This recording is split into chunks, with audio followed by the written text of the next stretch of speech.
Binuksan na sa Quezon Medical Center ang kauna-unahang Human Milk Hub sa lalawigan ng Quezon.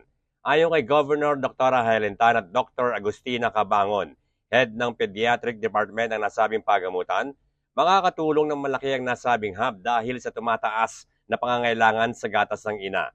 Ayon pa kay Governor Tan, susunod na plano ay gagawin itong milk bank dahil may paparating na sila ng chiller, freezer at pasteurizer. Okay, but our plan is, hindi lang siya hub, maging bank eventually. Magiging bank na rin siya. Kaya dinesign po ito na hindi lang milk hub, kundi the event na nandyan na yung gamit, magiging milk bank na po.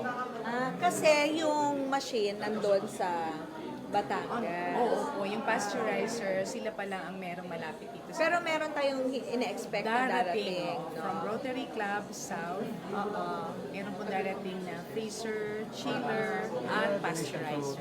It's just a matter of months, I think, before the year ends. Parang nagko-coordinate na po sila sa inyo. Before the year ends, grant ito ng Rotary International, partnership with Rotary South in Lucena.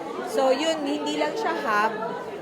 Pag sinabing hub kasi yung collection, no, tapos storage, tapos doon ang processing. So syempre we aim na maging bank din siya, milk bank. So kasi merong mga nangangailangan in Quezon. Yung need po napakataas. Yun. So Yung iba pupunta pa ng Batangas, yung iba pupunta pa po sa Manila. So this time with the milk bank, ma-address na po. Magiging katuwang na nasabing hub ang mga rural health unit, mga pagamutan sa lalawigan, mga private sector at NGO. Bukas naman ang nasabing hub mula Lunes hanggang Biyernes. Bert Abrigo nag-uulat para sa DCDG 96.7 Destiny Radio at your service.